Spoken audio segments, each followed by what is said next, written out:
Puji Tuhan. Haleluya. Saudara bersuka cita pada saat siang hari ini. Kita bersyukur kepada Tuhan kalau kita boleh kembali lagi berjumpa pada saat siang hari ini. Kebaikan Tuhan kita boleh sama-sama boleh kembali memuji dan membesarkan nama Tuhan. Kalau saat ini sedang ada penjagaan, kita tetap berdoa untuk teman-teman kita, khususnya yang ada di Makassar, yang saat ini mereka sedang mengalami tindakan kriminal yang di luar kebiasaan, ya. Kita tetap berdoa. Dan tadi pagi juga saya baru dapat info dari teman-teman jaringan yang ada di Papua bahwa mereka di sana sedang lagi persiapan membaptis 98 anak-anak muda, ya, untuk menerima Yesus sebagai Tuhan dan Juru Selamat. Di satu sisi Tuhan bekerja secara hebat, di satu sisi kuasa kegelapan juga tidak tinggal diam. Dan beberapa hari yang lalu juga waktu saya terlibat turun di dalam aksi bakti sosial, ya, salah satunya di daerah BKT, Pemulung, dan juga di daerah Cilincing. Di bawah jembatan Cilincing ternyata masih, dan saya menemui banyak sekali orang-orang yang di bawah garis kemiskinan. Dan waktu kami tiba di sana ternyata ada satu keluarga yang mengalami anaknya tidak bisa berbicara dan tidak bisa berkata-kata. Tidak bisa berkata-kata, tidak bisa berbicara, tidak bisa mendengar. Ya, yang satu tidak bisa mendengar. Jadi kayak tunarungu.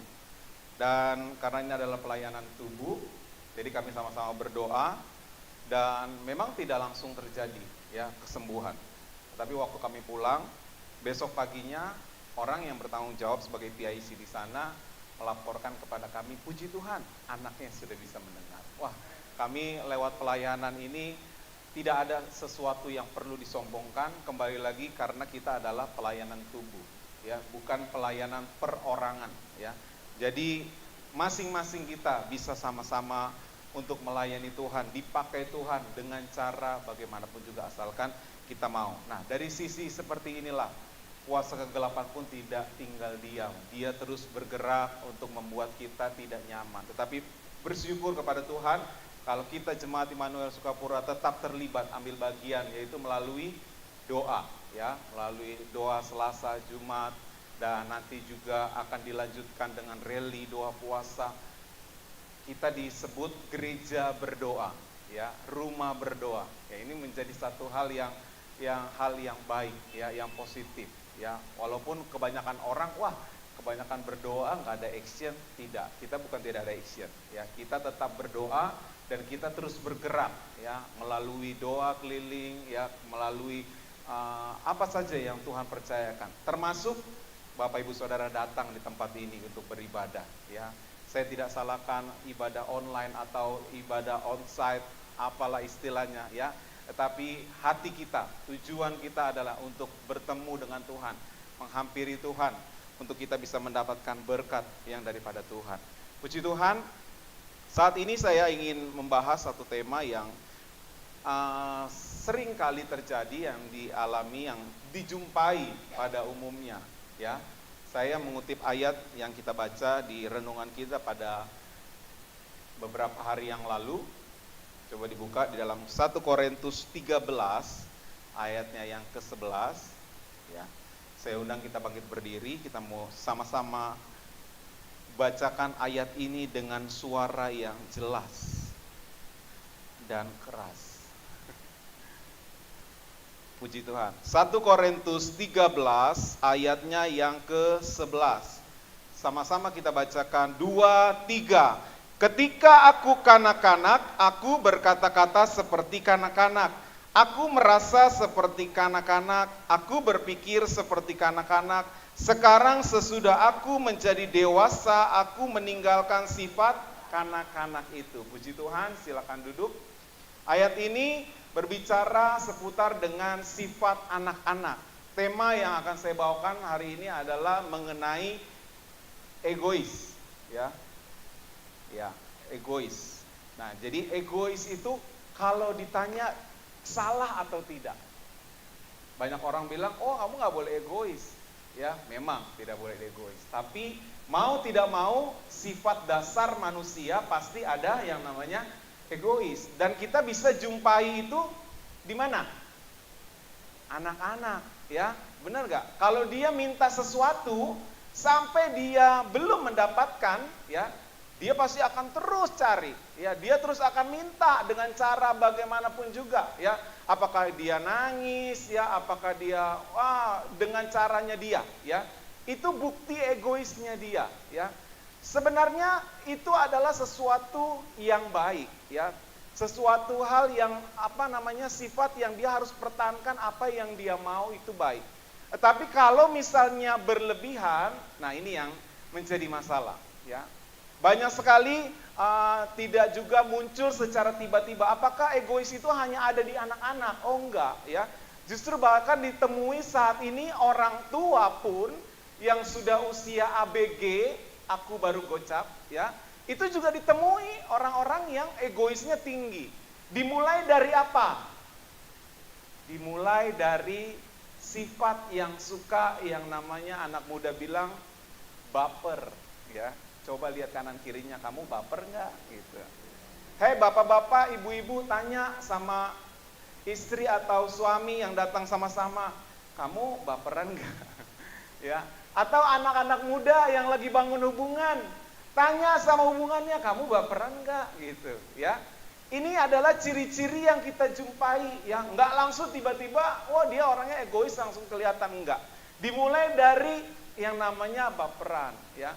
Ciri-cirinya itu seringkali dia suka make logika. Wah, logikanya aja ya. Nah itu kadang-kadang kalau cerita sama orang seperti itu.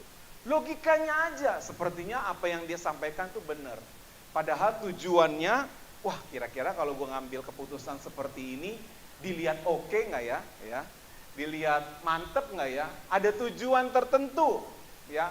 Ini beberapa sifat yang kita temui seseorang yang suka baperan, ya. Dan juga yang kedua, suka membesar-besarkan. Hal kecil dibesar-besarkan. Ini mana nih? Coklat papa. Tiba-tiba marah dengan tiba-tiba. Kok coklat papa dimakan? Ya, padahal coklatnya ada di kulkas sudah 2 minggu nggak dimakan-makan. Ya, tiba-tiba dia marah nggak jelas gitu kan? Langsung nanya, mana nih makanan saya? Mana kepunyaan saya? Gitu. Tiba-tiba marah nggak jelas seperti itu. Nah ini kita jumpai di sekitar kita saat-saat ini. Apalagi lagi masa-masa pandemi, apalagi lagi work from home, kelihatan aslinya, ya. Nah ini kita jumpai sewaktu-waktu di sekitar kita, banyak kita temui. Mungkin yang sedang berpasangan, sedang membangun hubungan, ya tiba-tiba dia nggak tahu ada angin, nggak ada hujan, traktir teman-teman, ya. Wah, ayo traktir. Lagi ada acara apa? Enggak, traktir aja. Wah, dia mau memberitahu bahwa saya bisa, ya. Saya punya uang banyak dan lain sebagainya, ya.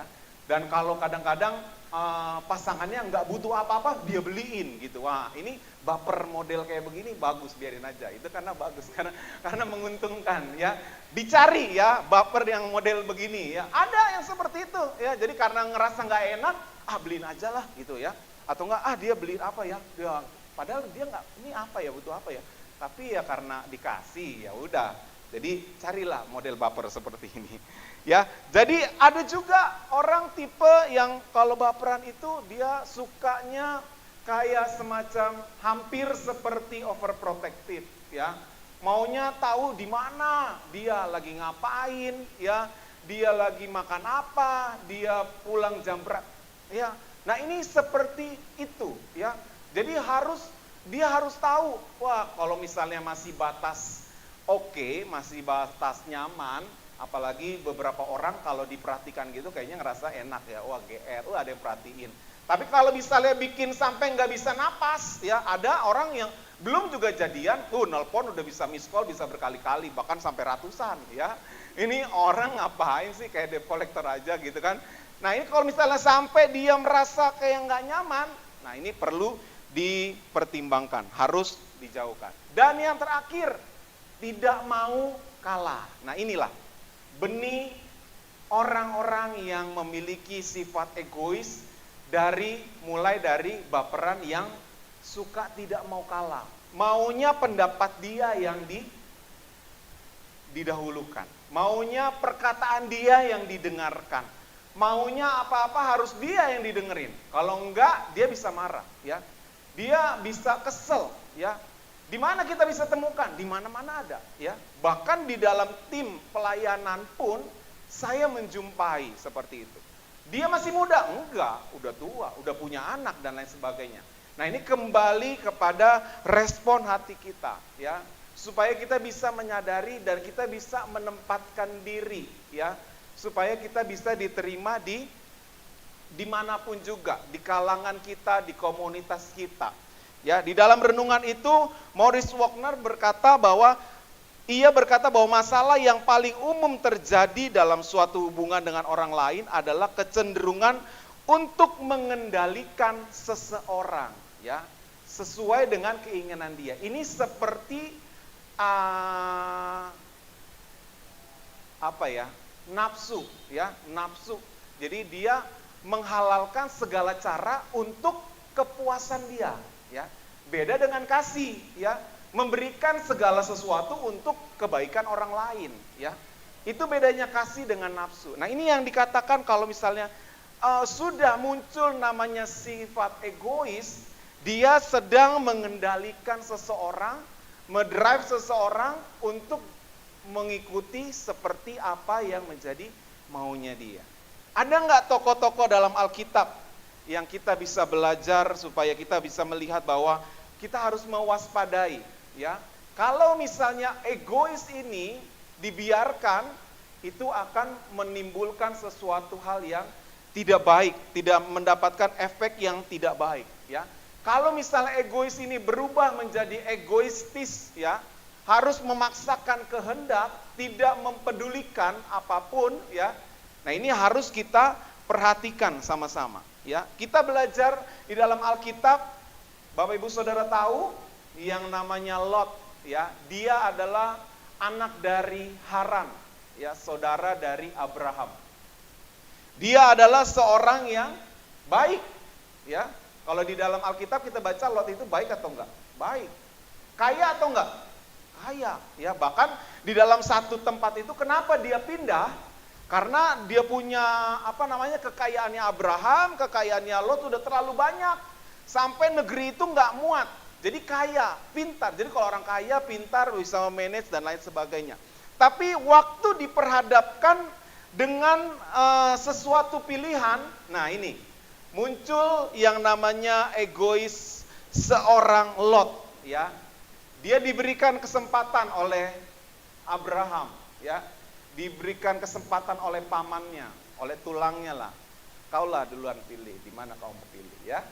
Ya, jadi biarlah kau duluan lah. Ya, ini sebenarnya kebangetan juga ya Lot. Mestinya dia utamakan aja dulu pamannya, ya. Kenapa mesti dia yang harus ini? Nah, dia memilih apa? Dia lebih memilih lembah Yordan. Wah, lembah Yordan itu semuanya enak, semuanya bagus, ya. Sekarang saya mau tanya, yang suka bisnis, yang suka buka warung, ya, yang punya usaha, kalau mau dilihat tempat usaha, maunya tempat yang sepi atau tempat yang rame? Pasti maunya tempat yang rame, ya.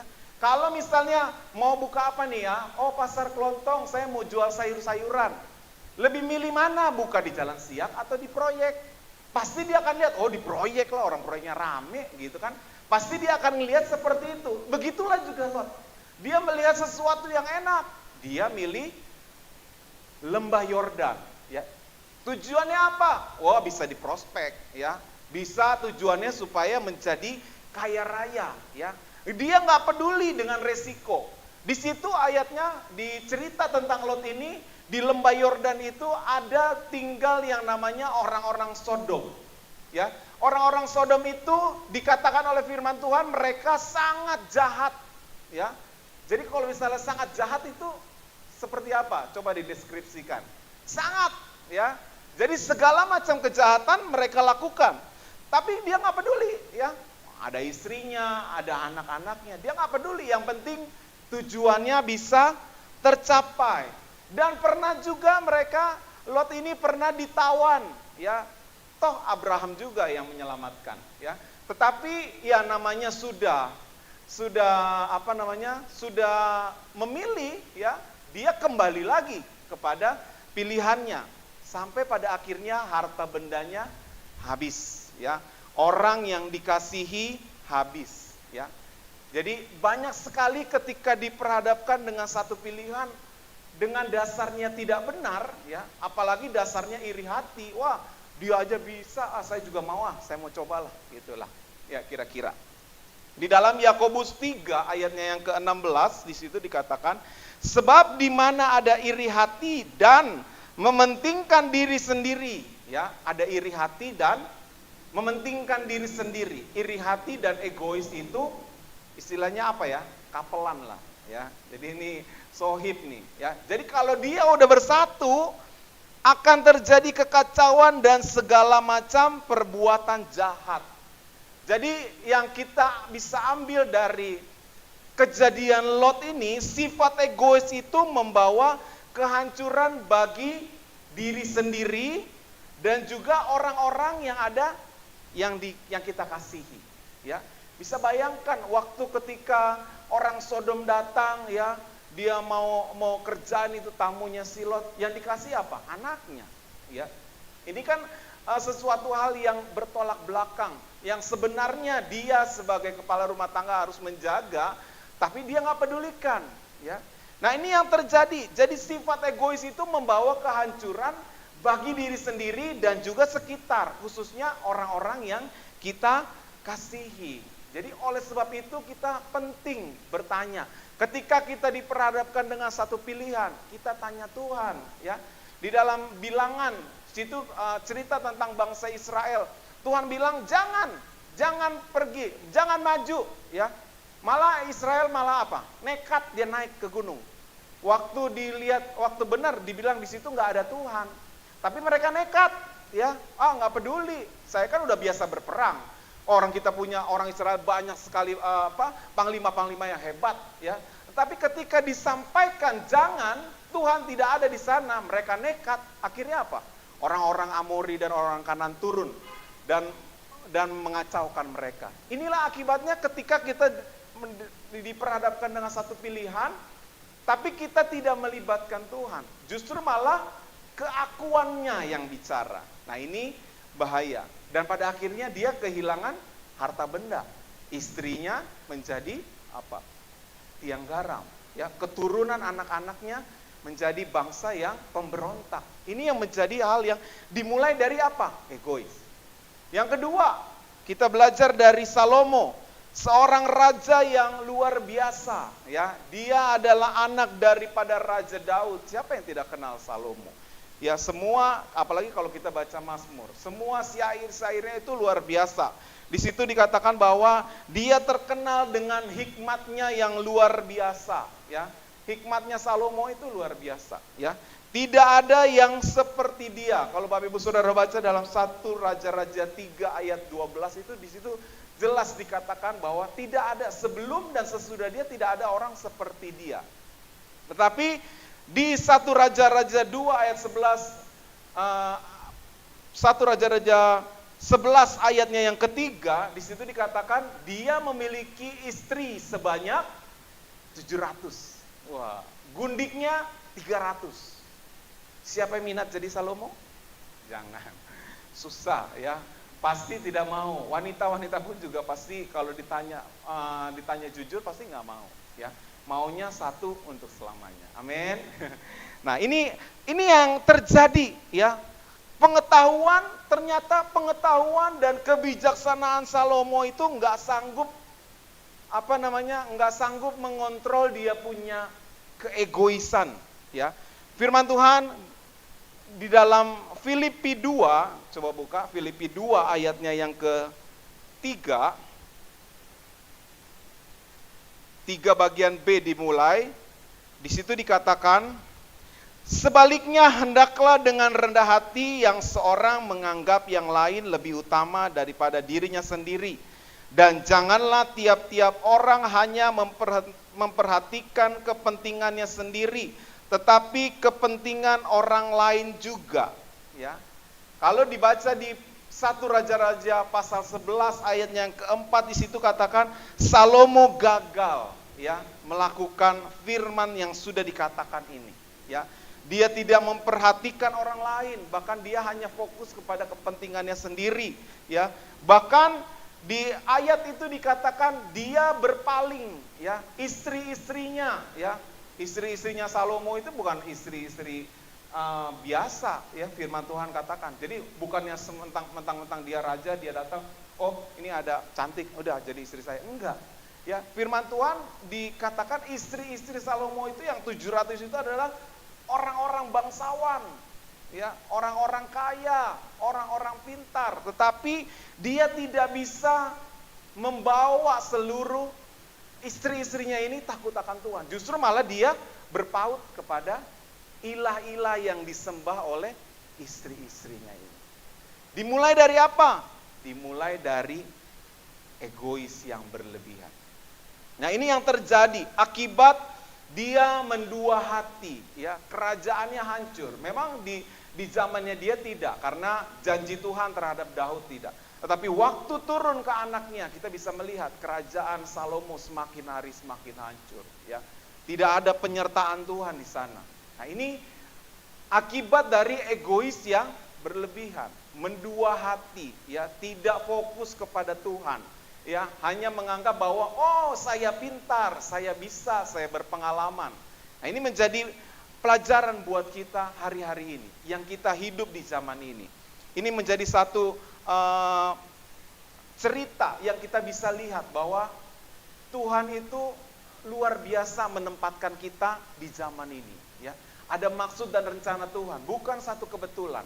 Yang terakhir, tokoh yang terakhir adalah Yudas. Ya, orang selalu berpikir pasti oh Yudas yang mengkhianati, memang. Ya, dia pada akhirnya mengkhianati Yesus. Dia terkenal salah satu murid yang menjual Yesus. Ya, Yudas Iskariot. Tapi dia orang pintar nggak? Pintar. Ya, di situ dikatakan dia seorang murid yang ikut Tuhan selama 3 tahun. Ya, jadi ngikut Tuhan itu bukannya baru 1-2 bulan, bukan. Ya, seseorang kalau yang udah dimuridkan, istilahnya udah dimentor, ya, kalau dalam waktu tertentu minimal dia bisa mengadopsi apa yang diajarkan oleh gurunya. Ya, nah ini 3 tahun bersama-sama dengan Yesus. Tetapi karena mementingkan diri sendiri. Padahal di dalam Yohanes 13 ayat 29 di situ dikatakan bahkan dia dipercayakan untuk memegang kas. Dia adalah seorang bendahara, ya. Jadi orang yang memiliki istilahnya kedudukan yang tinggi, ya, menteri keuangan, ya. Orang yang pintar awalnya, ya. Tapi karena dikuasai, ya, dengan sifat egois, ya, dikuasai oleh kuasa kegelapan, akhirnya dia sudah tidak berpikir panjang. Padahal dia sudah melihat mujizat demi mujizat bersama dengan Yesus, bersama dengan teman-temannya yang lain, ya. Tetapi justru dia malah menjual Yesus dengan 30 keping perak. Banyak sekali kita temui hari-hari ini, ya. Sebentar kita akan dengarkan kesaksian dari seorang anak muda yang luar biasa. Mungkin ketika dia mempunyai harapan untuk mendapatkan satu universitas yang baik, mungkin teman-teman yang lain ada cerita, oh kamu masuk situ, silakan bayar, ya. Waktu zaman saya juga seperti itu, ya. Oh kamu mau masuk di UI, oh iya siapkan sekian, ya, ya. Oh mau masuk di negeri apa, negeri ini, oh iya kamu siapkan sekian. Kamu pasti bisa masuk ke sana. Pasti ada tawaran-tawaran seperti itu, ya. Tapi nanti kita dengarkan kesaksiannya yang luar biasa. Nah ini yang terjadi ketika dia tidak bisa mengontrol hatinya, justru malah dia berpaut kepada keegoisannya, berpaut kepada keinginan kuasa kegelapan, akhirnya dia menjual Yesus dengan 30 keping perak. Ketika pekerjaan saudara, Bapak Ibu Saudara, status pencapaian yang kita sudah capai hari-hari ini mendominasi melebihi Tuhan, kita harus waspada. Karena pada akhirnya gak enak. Ya, sudah dipercayakan Tuhan berkat yang melimpah, tapi ketika kita tidak gunakan sebaik-baiknya, ya, hanya mementingkan diri sendiri, kita pasti akan terjerumus dengan yang namanya kita jual Yesus. Mulai dari apa? Mulai dari korupsi waktu, nggak datang ibadah, ya, lebih baik melakukan hal-hal yang lain. Itu termasuk kita menukar Yesus dengan 30 keping perak. 30 keping perak itu berbicara apa hari-hari ini? Oh, saya ada usaha, saya ada tender. Kalau misalnya saya tidak lakukan ini, memang Bapak Gembala bisa kasih saya makan. Ya, memang Bapak Gembala tidak bisa kasih makan karena ya kita hidup karena kemurahan Tuhan. Tetapi kalau misalnya kita yang bertanggung jawab, karena urusan keselamatan itu adalah kita dengan Tuhan, ya. Kalau kita hanya gampang menukarkan apa yang kita punya, ya, untuk sesuatu yang sementara, seperti Yudas, ya, dia akan berakhir tragis, ya. Di dalam Matius 27 ayat yang kelima, dia kembalikan itu 30 keping perak dan dia pergi dan bunuh diri, ya. Akhir daripada hidup Yudas tragis karena tidak mengutamakan Tuhan. Itu bentuk daripada keegoisan yang beralih kepada egoistis, ya, yang hanya mementingkan diri sendiri, ya. Kalau hanya sekedar anak-anak, sifat anak-anak, ya, egoisnya anak-anak itu masih bisa dikontrol, masih bisa diarahkan, ya. Tapi kalau sudah berubah, itu menjadi sesuatu hal yang mengerikan pada akhirnya. Bagaimana kita bisa menang atas sifat-sifat egois ini, ya? Mungkin ada sesuatu yang kita belum menang, belum ada sesuatu yang kita bisa kendalikan, ya. Yang pertama adalah kita harus menanggalkan dosa, ya. Di dalam Ibrani 12 ayatnya yang pertama, di situ dikatakan, karena kita mempunyai banyak saksi bagaikan awan yang mengelilingi kita, marilah kita menanggalkan semua beban dan dosa yang begitu merintangi kita dan berlomba dengan tekun dalam perlombaan yang diwajibkan bagi kita, ya. Yang pertama yang harus kita lakukan adalah supaya kita menanggalkan setiap beban dosa kita ini. Supaya jangan ada lagi ketika kita dihadapkan pilihan kita bingung, ya. Bahwa pertolongan kita itu hanya datang daripada Tuhan, ya. Bahwa Tuhan yang akan memberikan kekuatan kepada kita, ya. Tuhan yang akan memberikan kelepasan, Tuhan yang sudah melepaskan kita. Dosa pribadi itu adalah merupakan penghalang, ya. Keakuan dan kesombongan itu merupakan beban masa lalu, ya. Keakuan, kesombongan itu yang sudah diwariskan oleh Lucifer, itu juga ada di anak-anak Tuhan tanpa kita sadari. Makanya seringkali kita berdoa, ampuni saya Tuhan, jangan sampai aku mencuri kemuliaan Tuhan. Karena apa? Sifat keakuan, ya, sifat keakuan dan kesombongan Tuhan kita itu sudah ditebus oleh darah Yesus, ya. Yesus sudah mengalahkannya di atas kayu salib. Di dalam Filipi 2 ayat 8, dia sudah merendahkan diri bahkan sampai mati, ya. Jadi kita dengan kemampuan kita sendiri kita nggak bisa. Tapi ketika kita menanggalkan dosa kita, keegoisan kita, keakuan kita, kesombongan kita, ya pasti kita akan mendapatkan kemenangan yang luar biasa. Yang kedua, kita harus memiliki iman yang tertuju kepada Yesus. Ibrani 2 ayatnya yang kedua kita baca. Kita harus fokus, ya, pada tujuan.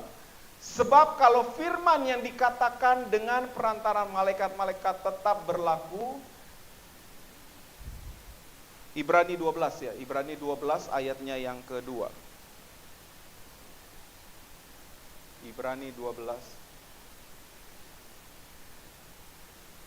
Ya, marilah kita melakukannya dengan mata yang tertuju kepada Yesus yang memimpin kita dalam iman dan yang membawa iman kita itu kepada kesempurnaan, yang dengan mengabaikan kehinaan tekun memikul salib, ganti sukacita yang disediakan bagi Dia yang sekarang duduk di sebelah kanan tahta Allah, ya.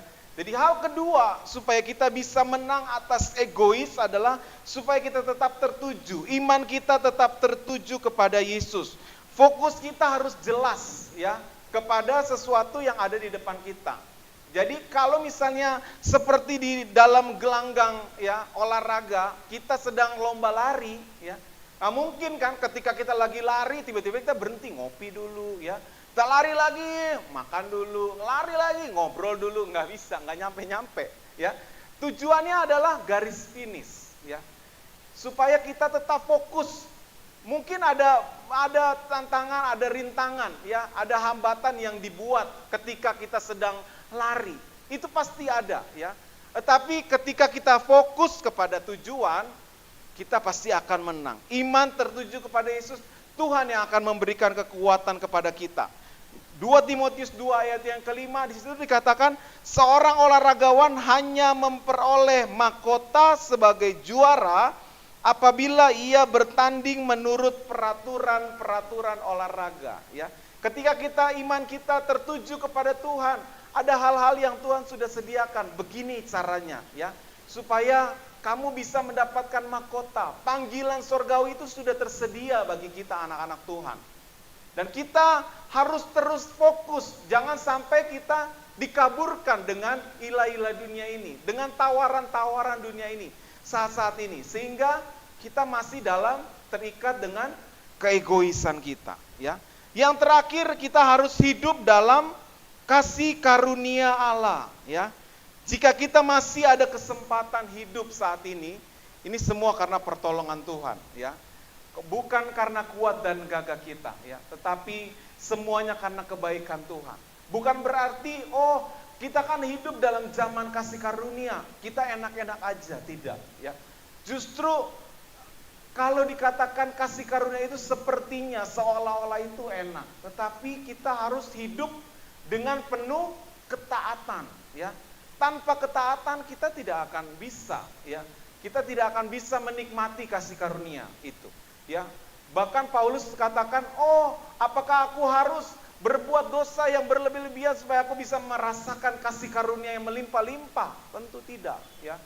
Justru di zaman kasih karunia ini ya, firman Tuhan katakan kalau hidupmu tidak lebih benar daripada orang-orang terdahulu, kamu tidak akan masuk, tidak akan mendapat bagian dalam kerajaan surga. Jadi kita yang hidup sekarang ini sudah diberikan namanya kasih karunia, zaman kemurahan. Bukan berarti kita gunakan dengan sebaik-baiknya. Kita harus berjuang lewat apa? Salah satunya tools yang sudah diberikan setiap hari, renungan harian, doa setiap saat. Seringkali didengungkan ya. Gembala kita sudah seringkali mengatakan bahwa rajin berdoa, itu menjadi ayat hafalan kita. Berdoa jangan jemu-jemu ya. Jangan kita jemu-jemu, tetap kerja keras. Berdoa juga jangan sampai kita jemu-jemu, jangan kita berhenti berdoa. Karena Yesus juga berdoa, 3 kali dia berdoa satu hari ya. Siapa lagi tokoh-tokoh yang kita lihat? Daniel, dia berdoa 3 kali dalam sehari. Dia naik ke kamar loteng, dia berdoa ya. Saudara kita Kedar Nebaut 5 kali ya. Tapi Daud, kekristenan Koptik masih lakukan sampai sekarang ya. 7 kali dalam sehari mereka beribadah kepada Tuhan. Makanya ada lagunya, 7 kali dalam sehari aku memuji-muji Tuhan ya. 7 kali. Saudara berapa kali? Pertanyaan. 1 kali, 1 jam. Wah, masih dipangkas ya. Masih dikorupsi ya. Jangan sampai ini terjadi hari-hari ini. Justru kita harus semakin giat ya. Inilah kita hidup di dalam zaman kasih karunia, kesempatan yang Tuhan berikan untuk kita bisa menang atas keegoisan hidup kita ya sebagai manusia. Karena apa? Tuhan memberikan kekuatan buat kita. Ayat terakhir Galatia 2 ayatnya yang ke-20. Di slide terakhir ya tadi. Oh ya, kita baca sama-sama ya. 2, 3. Namun aku hidup, tetapi bukan lagi aku sendiri yang hidup, melainkan Kristus yang hidup di dalam aku. Dan hidupku yang kuhidupi sekarang di dalam daging adalah hidup oleh iman dalam Anak Allah yang telah mengasihi aku dan menyerahkan dirinya untuk aku. Jadi hidup yang kuhidupi sekarang ini bukan aku sendiri lagi, tetapi Yesus yang hidup dalam aku. Jadi kalau misalnya saudara bilang gak mampu, gak kuat, ayat ini sudah berkata bahwa Yesus yang sudah menebus kita, sudah mengasihi kita, bahkan dia sudah mati di atas kayu salib. Agar kita menang daripada keegoisan kita. Puji Tuhan, firman Tuhan saya tidak panjangkan. Kita boleh kembali merenungkan akan kebaikan Tuhan. Kita bisa bayangkan kalau misalnya Tuhan yang melakukan kepada kita, dia egois, dia hanya ingin mementingkan diri sendiri. Apa jadinya kita? Ya. Tapi kita bersyukur kita memiliki Allah yang luar biasa, yang dia tidak menyayangkan anaknya, ya. Justru dia memberikannya buat kita orang berdosa. Dan kita percaya bahwa penyertaan Tuhan, apa yang Tuhan sudah kerjakan dalam kehidupan kita, itu akan menjadi kekuatan buat kita menghadapi dunia yang semakin gelap ini. Terima kasih Tuhan, hamba-Mu sudah selesai berbicara. Kami percaya firman Tuhan ini akan diteruskan kembali bagi setiap kami. Roh Kudus akan menjelaskan lebih lagi Tuhan, untuk kami boleh melakukan firman Tuhan ini bukan hanya sekedar sebagai teori, tapi kami mau praktek Tuhan. Kami mau buang segala keakuan dan kesombongan kami Tuhan. Sifat kekanak-kanakan kami Tuhan yang seringkali hanya kami yang perlu diperhatikan, hanya kami yang harus didahulukan. Tetapi kami mau belajar Tuhan Yesus seperti Engkau, Yesus yang turun dari sorga, bahkan merendahkan diri, bahkan sampai mati di atas kayu salib. Dan kami mau Tuhan Yesus melakukan seperti apa yang Tuhan sudah berikan, Tuhan sudah kerjakan dalam kehidupan kami. Tuhan sudah memberikan segala sesuatu tanpa pamrih. Oleh sebab itu Tuhan, ajar kami Tuhan, supaya kami juga mau melayani Tuhan. Kami mau memberikan hidup kami all out Tuhan di dalam ladangnya Tuhan. Apapun juga Tuhan, sekecil apapun yang dapat kami kerjakan, biarlah kami boleh lakukan itu untuk Tuhan, untuk hormat, kemuliaan, kebesaran nama Tuhan. Terpujilah nama-Mu Tuhan, biarlah firman-Mu Tuhan boleh tertanam bagi setiap kami, bertumbuh, berbuah, dan kami boleh salurkan dimanapun kami tinggal Tuhan. Dan kami praktekkan dalam kehidupan kami sehari-hari, dimulai dari keluarga, komunitas, gereja, pekerjaan, dimanapun kami Tuhan tempatkan. Dalam nama Yesus kami sudah berdoa dan mengucap syukur. Haleluya. Amin.